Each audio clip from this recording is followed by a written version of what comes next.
Let's talk about what happens when you have a really, really bad break.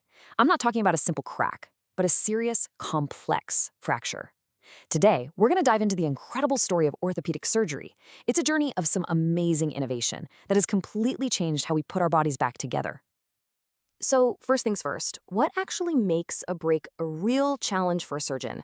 It's not just that the bone is in a bunch of pieces, it's everything that happens to the tissue around the bone. And this is pretty much that nightmare scenario. When a bone is so out of place that it actually tears through the muscle and pokes right out of the skin, the whole game changes. This isn't just a break anymore, it is a critical emergency. So, doctors have a name for this, right?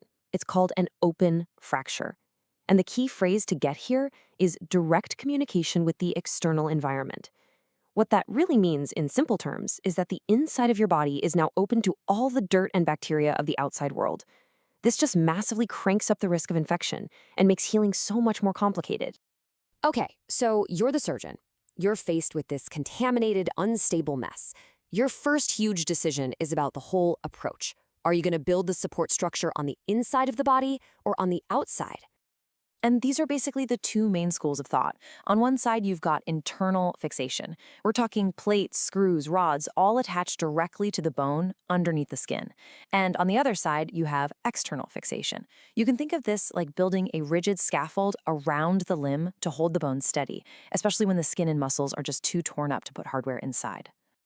But which one actually works better? Well, a study put them head-to-head, and the results are pretty telling. Internal fixation gets the bone healed significantly faster. We're talking almost a full month faster on average. Now, deep infection rates are kind of similar, but look at that third row. Pin-tract infections, that's when bacteria creep in around those external pins, happen in a staggering 20% of cases, 1 in 5. So the takeaway is pretty clear. When you look at the whole picture, going internal gives a better outcome for 85% of patients. Okay, so the data is pointing us towards fixing from the inside. But that brings up the next huge question. What's the best way to actually get in there and put the hardware on the bone? Because it turns out how you operate is just as important as what you use. You know, for the longest time, surgery just meant big incisions. But a new philosophy started to take hold, and it was centered on a really simple idea. The less damage you do on your way to the bone, the better the body can heal the bone itself. And this slide really shows that evolution. On the left, you've got the traditional way, ORF. You make a big incision, you peel back the muscle, you can see everything and work directly on the bone. But on the right, that's the modern meat bow technique. Instead of one huge opening, surgeons make just a couple of small ones and do all the work through a tunnel. It's kind of like building a ship in a bottle. So how does this ship in a bottle thing actually work? It's pretty clever. First, they just move the limb around under X-ray to get the bones lined up pretty well. Then they make 2 small keyhole incisions, and they're often nowhere near the actual break. Now the real magic is step 3.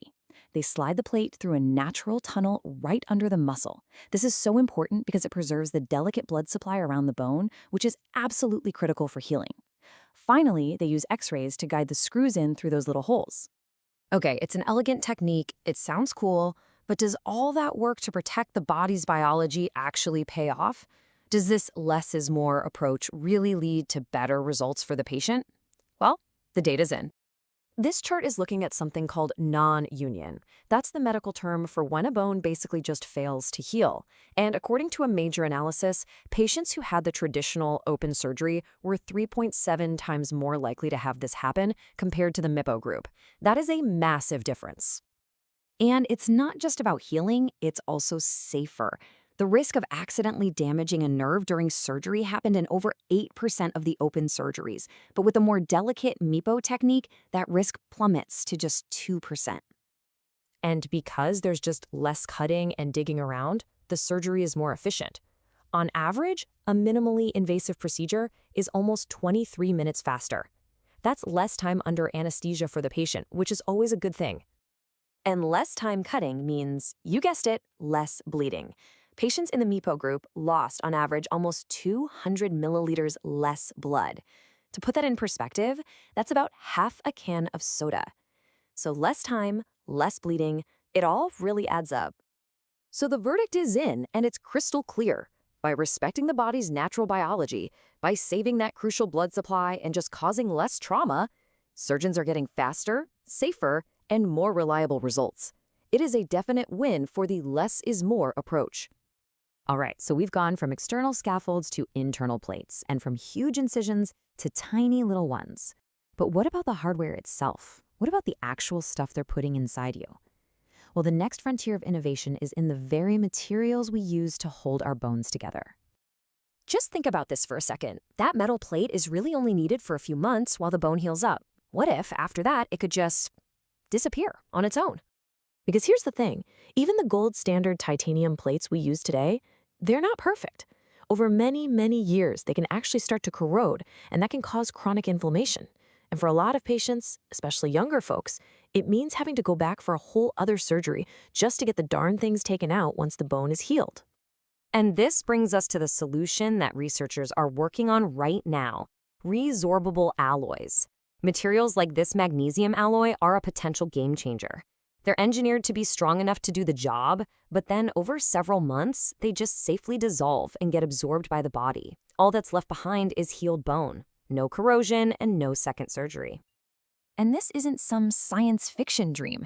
This is happening because of constant, painstaking research.